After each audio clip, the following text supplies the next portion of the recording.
Good morning, everyone. Hello. I'm very excited to be presenting in this year's IT Dev Pro conference. The title of my presentation is Agile and Microsoft, a Golden Braid. And you would be right to tell me, what kind of title is that? Let's talk a little bit about that. Agile, we all know about it.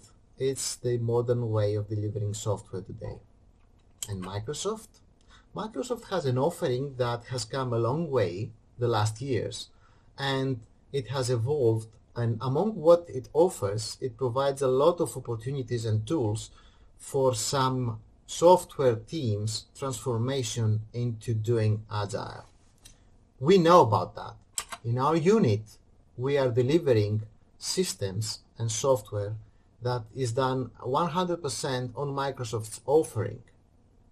And in the last years, we explored the possibility to use this offering also during our transformation into an Agile delivery software group. So you can say that we have braided our work of delivering software using Microsoft technologies and using those technologies also to be Agile. Hence the title, Braided. When I thought of the word braided, directly the famous book of Douglas Hofstadter, published in 1979, came to my mind. The book, you see the cover there, it is called Gödel Esserbach, An Eternal Golden Braid. It's not about software delivery and software development. It talks about how the works of a mathematician, Kurt Gödel, an artist, Escher, and a composer, famous composer, Bach, are intertwined, and how they put together mathematics, intelligence, and symmetry. It's a very beautiful book, and I wholeheartedly suggest it to everyone. But let's move on. A little bit about myself. I studied computer engineering and informatics in the University of Patras, the famous SAID. I did my PhD on graph theory, on computer vision, complexity theory, and AI. Since that time, and for the last 20 years or so, I've been doing things in various field and managerial positions, both in international and Greek companies. And for the last 3 years, I have the honor of leading the software unit for Microsoft Cloud Solutions in the international division of Unisystems. Apart from that, for the last 2 years, I also have the honor of being a startup mentor for the People's Trust and the MIT Enterprise Forum Greece. It's a real thrill to be able to work with these talented groups of people who strive to make their dreams a reality. I really feel so much energized doing that. But apart from those things, I also do quite a lot of other stuff trying to enjoy life. So, we are going to be talking about the offering of Microsoft, and among all the multitude of things that Microsoft offers, we will be focusing on a few of them, namely into DevOps, into the infrastructure, and the modern workplace and how Microsoft enables it.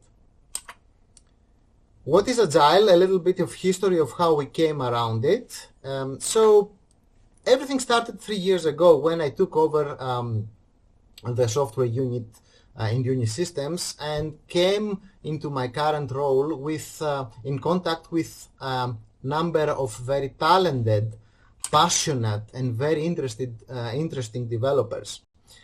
We had a strong culture of doing structured software development using the full range of SDLC tools, software development lifecycle tools, to assist it, and there were processes that were in place, very strict quality requirements, everything, but we were mostly following a waterfall process at that time. And you know that waterfall has its pros, it has its cons. One of the first things we did with my manager at that time was to examine how the unit was performing and to set some goals. And the goals were to find a way to do some performance optimization for the unit, increase the quality of what we deliver and the satisfaction of our customers, plus take a good look at our P&L. And so we adopted and embraced Agile as the means to do that. So how does it braid with Microsoft? Well, we were a unit working with Microsoft, and we wanted to do Agile. So Agile versus Waterfall.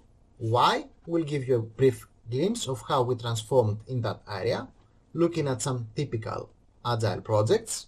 You'll tell me if they are typical or not. And then I'll give you the testimony of how we use specific parts of the offering of Microsoft in order to transform the Microsoft Cloud Solution software unit. And moreover, we'll give you not only our experience, but our results, and we'll talk a little bit about what we have in our minds for the future evolution of our department. On we go. Waterfall and Agile. If this is the project timeline of any software development project, then the waterfall process, which we all know very well and has been there since long ago, is essentially a set of discrete steps. We plan and analyze what we want to do, and then we go on and create it. We make the code, we develop the system. Then we review, which means we test it, and finally we release it to the customer, who puts it also to some tests and then puts it on production. Agile does things a little bit differently. The phases are there, but instead of a set of discrete and non-overlapping phases, long ones, it has a number of smaller mini projects. We call them sprints, and each one of them has its own planning and analysis, create, testing, and releasing phase. It's very important to see that these mini projects offer something which is incremental and goes directly to the end user. It's something that they can use, and it's like building an onion from the inside out. We would like to give you an example, so we will go on an example of these two processes where, not in a galaxy, but in a software house not so far away. So, Software Wars. Episode 0. What was there? The Waterfall Empire. And they have somehow enslaved the software developer tribes. You know, all-nighters, caffeine addiction and stuff. And they want to continue doing that by releasing the next great product they want. So the Dark Lord bidder has an interesting plan and puts it in motion. He calls his most trusted project manager and tells him about his plans to release the next best and great thing. This is the thing his team has to deliver, and he has 3 months. Okay, so the project manager gathers his own delivery team, the team leader and his developers, and tells them, guys, you have 2 months, not 3, 2 months to deliver, because he knows his team and he's afraid that they won't do it on time. So he tells them you have less time than the 3 months. Keep that in mind. Okay, then the team gathers and starts working for the first month, and then for the second month they have not finished in 2 months, and then even more they have some frustration and they pull all-nighters, and at the same time the project manager is worried, so he calls the team leader. Are we going to be delivering? Yes, says the team leader, but we are doing overtime, we're almost there. So the project manager thinks I was wise to keep a month from these guys. Let's see what they're going to be doing. Indeed, they somehow finish something which they are ready to provide to the testing team, the famous testing droids. So the testing team gathers and requests some information. What are we going to be testing? We need so much time to test this thing, and then on they go to test it.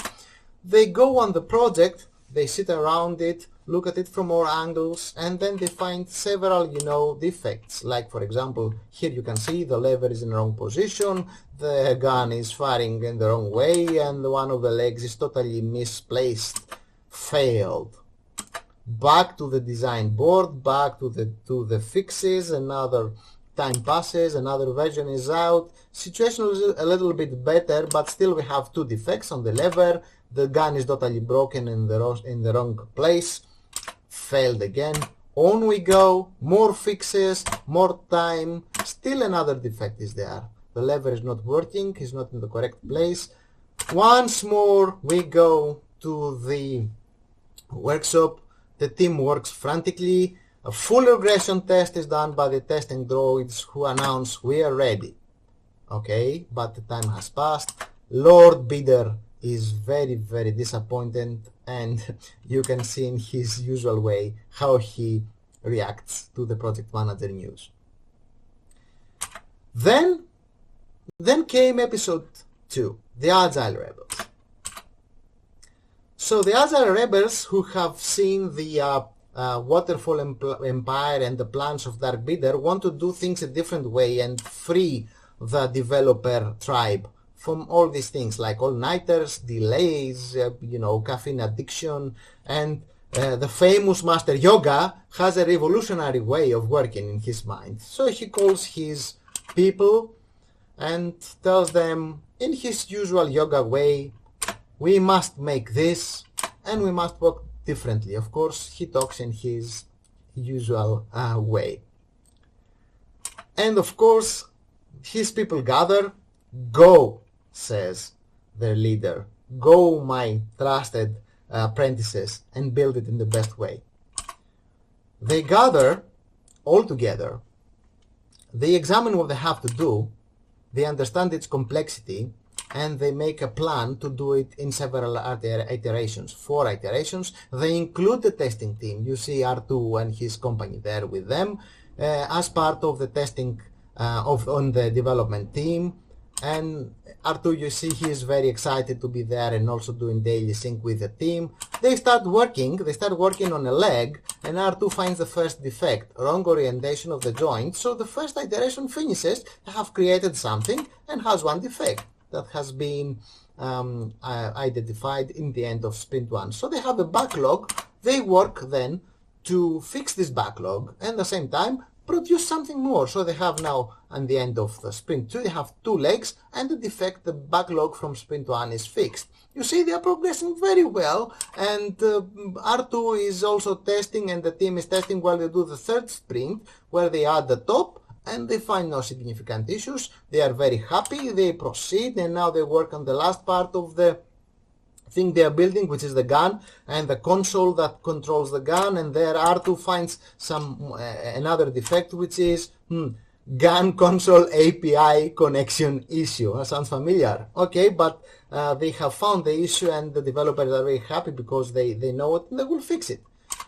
End of sprint 4, and the testing people, the testing droids, are on top of the product to do the final testing, and it seems they like it over there. It passes. They finished, and they finished on time. Master Yoga is happy. You did it very well. Everyone goes for beers, or in the case of droids, for oil baths.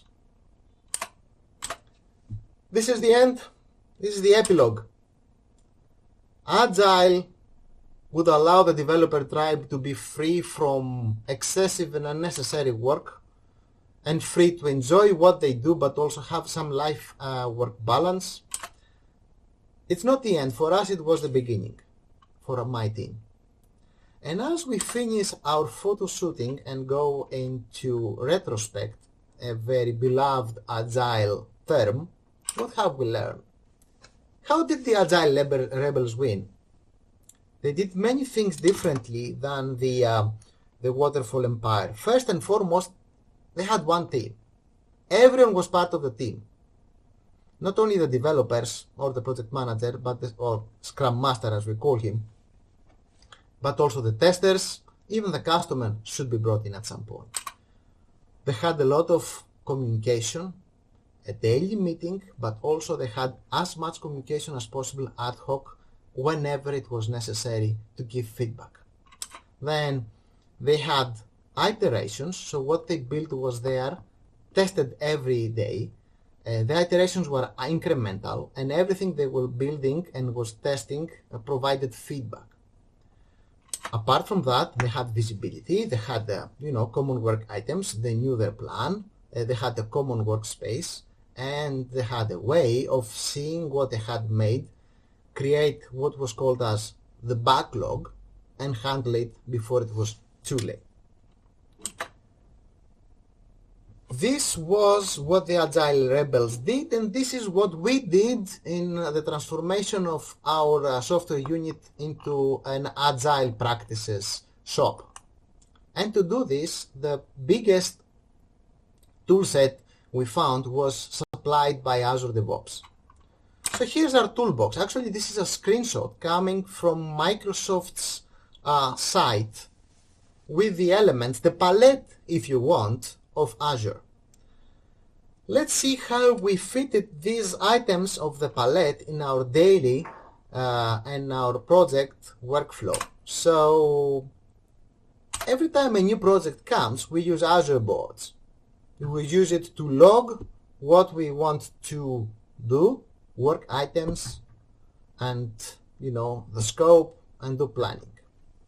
At the same time, the tester team of part of our team, because we have one team, sets to use Azure test plans to define the processes and the methods by which they will verify everything that we are creating and test it against the specifications. Azure repositories is where we are going to be using we are using for every project to store our code and do all the software maintenance and development tasks.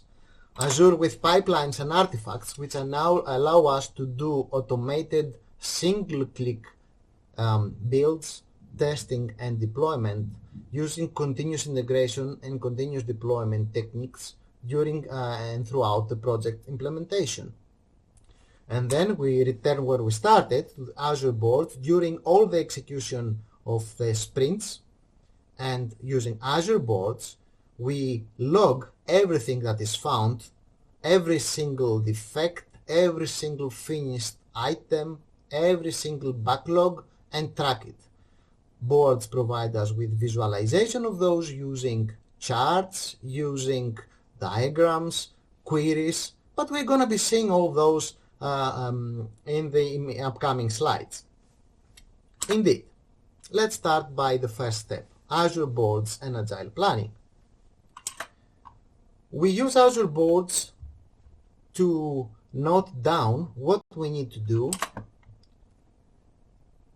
the individual work items that it comprises of, how many sprints we are going to be doing, how long are they going to last, and what they are going to be containing in them. And you see here, this is one screenshot coming from a real project during a planning phase. You will excuse me about blurring the name of the project, but this is the testimony from our work during our Agile transformation. Let's move on. Azure testing, test plans.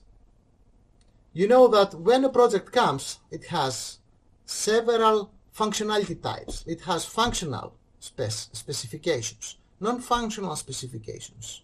It may have, change requests coming from the customer if it concerns a system that's already there.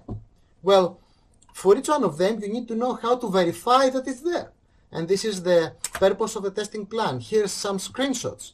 See, for the functional requirements and the test cases that will be verifying them are on the right-hand side, 40 items.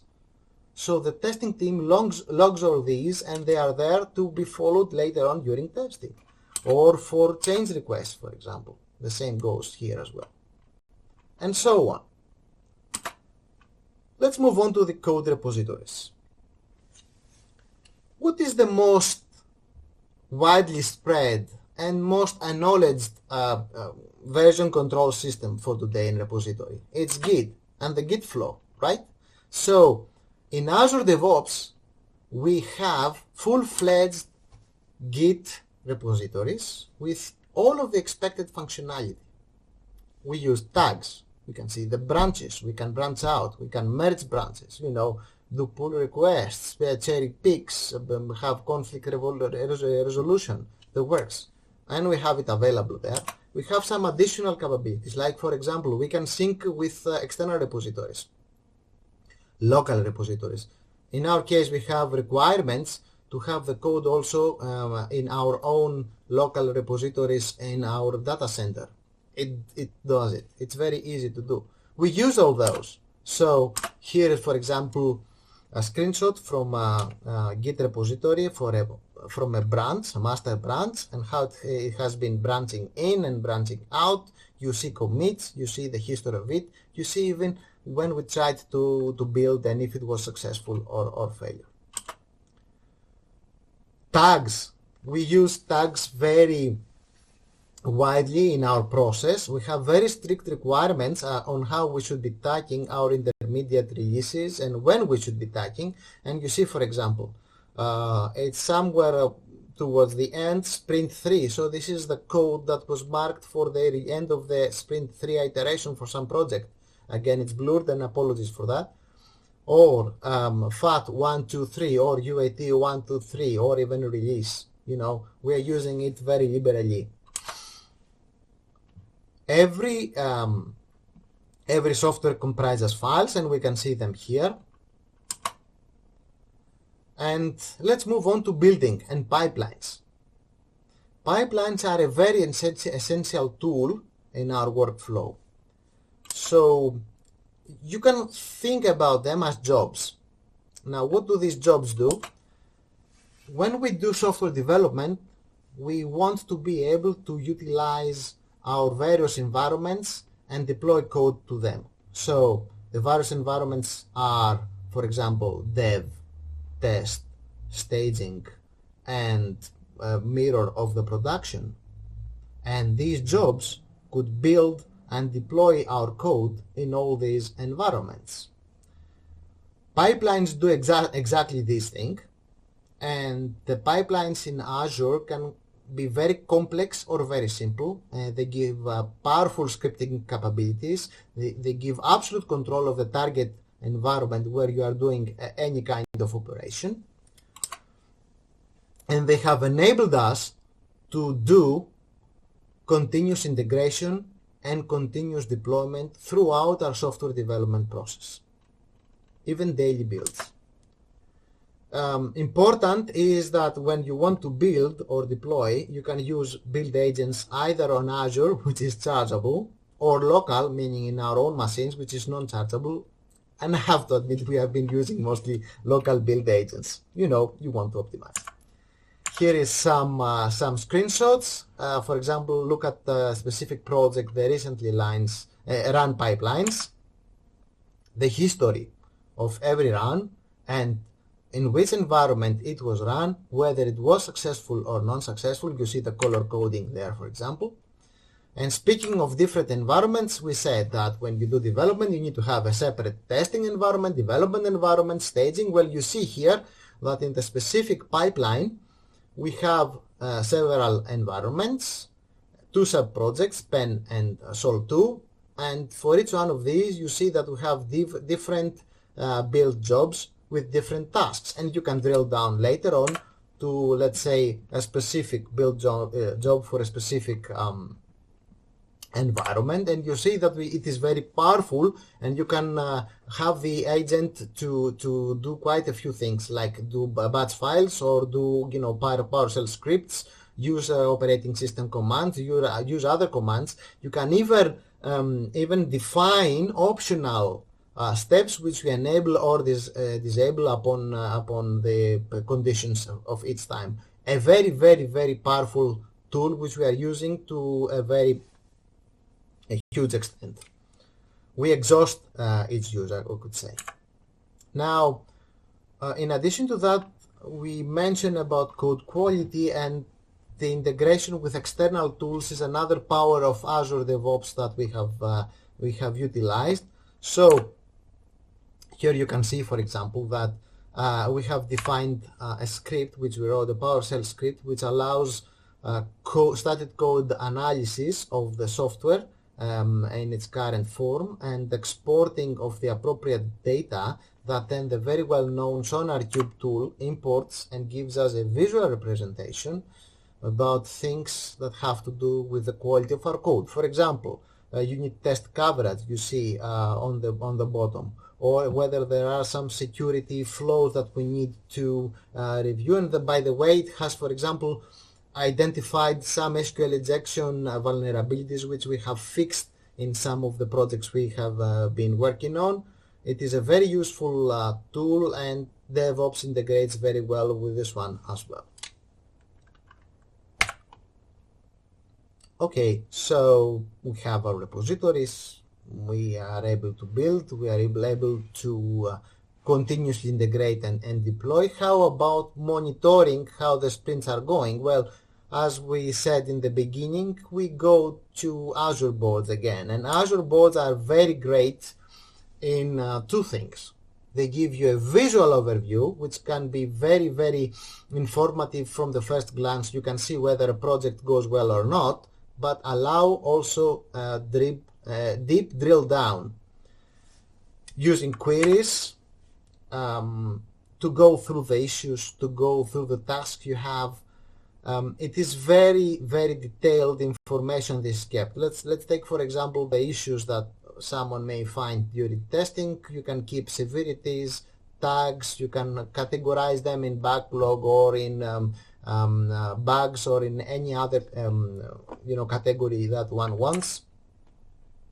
So there is a very detailed information in every item. What is the status, the description, a discussion between the involved people, attachment of information, workflow. You can choose among several workflows in the lives to govern the life cycle of an issue from the moment it's been logged, let's say by the testing team, until it's been reviewed by the BAs, the business analysts or the developers, discussion about more information, attach screenshots, logs, anything, final review by the PM, release again to for testing. You can even put in the commit IDs from Git for the version of the files that fix specific problems. It's a very, very good and very detailed tracking tool as well. If I may say here, when I first joined the department, we were not using DevOps, we were using some other widely known tool, and I'm very glad to say that moving on to DevOps was seamless for me. I was able to do at least all the things I could do with that previous tool. I will not name it, of course, but I think we all understand. And this has facilitated a lot our discussion among us, where we track the issues that we have in every build and in every delivery. Some screenshots again. I was talking about the power of visualization. Look at that dashboard. What do you see first and foremost on the left? The release is practically ready to be given to the customer, right? Because it has 77 passed test cases, only one failed, which we can argue later on. Then what's more, we talked about queries. You see open bugs and assigned three bugs assigned to two people, two of them on me. Okay, I remember that time. You can drill down and you can get those bugs, you see, doing a query, or directly clicking into the graph, and you see the details about those issues and their status and their severity and everything. Or even you can look at backlog using queries again. It's the tool is very powerful, and you can drill down to a bug or to a backlog issue, and you can see the discussion there. You can adjust, you can see the details. As I said, a very, very state-of-the-art offering with a lot of information all in one place and very easy to navigate. Mostly we've been talking about DevOps. Well, we are also using another offering of Microsoft to facilitate communication, and you have guessed it, and everyone in the world knows it by now. It's Teams. Of course, we knew it before the quarantine, but Teams is very valuable. It's not strictly speaking part of DevOps, but it's a part of Microsoft offering, and it facilitated communication. And not only that, I mean, using recurring team meetings, we can do our daily scrums and or do ad hoc meetings from everywhere. And I can tell you a story here. Before quarantine, when I was commuting every day to go to our office, sometimes I would be caught in the traffic, and I could just use Teams from my mobile to participate in the daily scrum meetings from within my car and my Bluetooth. It was really life-saving. I wouldn't lose any time. Apart from that, we have ad hoc chat. We have chat rooms per project where we can discuss issues directly with developers, with the testers or the BAs, on everyone, and we can exchange data. And we have also the files part of Teams, which gives you a common repository where everyone can share documents, organize documents for the project according to their functionality. Here is what I was telling to you. So there were this is the way that my weeks were looking most of the time in the previous 2 years, and are still looking. Project 1, 9:30 in the morning, 15 minutes daily scrum, strict 15 minutes, and everyone is happy to be there and honor these meetings. And I'm thankful for the team that are doing that. And then after half an hour, another scrum meeting. So you start your day and you know where you are. And then ad hoc communication. You all know Teams and how you can just chat about everything and copy paste about everything, but also look at the file repository. You organize it in a hierarchical way, and then you can drill down to the specific documents. You can see reviews. Nice features is the co-authoring. You go in a document and you work on it, and you see a little circle with some initials on it, and you understand someone else is there working with me on the same file, co-authoring. This is very impressive, very nice, and you can exchange information. Or if you see that they are live, let's talk to him. He's live, so let's grab him. Very, very, very interesting and very nice capacities. All in all, very valuable, and stands to complement the previous practices about DevOps. So this has been our take on Microsoft offered tools about implementing Agile practices. How do we rank our experience? Azure DevOps became de facto our one-stop shop for implementing Agile. I mean, it allowed us to have a systematic approach, and the offering is complete. As with all things Microsoft, it is familiar, the tools are intuitive and very easy to use. And the functionality is rich. I think you have seen for yourselves. It allows both high-level overview-like functions, but at the same time drilling down as long and as deep you want. It includes best-breed products. I mean, Git, Visual Studio, it integrates with Visual Studio and Visual Studio Code, which are the best ideas in my opinion out there. The integration is amazing between everything. It is also very secure. Let me tell you a story. During one of our walkthroughs to the customer, remember when we said that customer is part of the Agile offering, so at some point we were delivering and demoing the outcome of one sprint to a customer, and the customer also asked about version control. We showed them the Git, and he saw that we were in DevOps. And they were very scared, and they told us, "Are you storing our code on the public cloud?" No, we said we don't use the public cloud. We don't use any public cloud. We are using Microsoft's offering, Azure offering. So, as far as certifications go for security, we told them to go to the Trust Center and look at the individual security certifications that Azure has, which is impressive. At the same time, we told them, look, we have multi-factor authentication enabled. Not everyone, even from our own team, can access the code. So the security is there and it is very strong.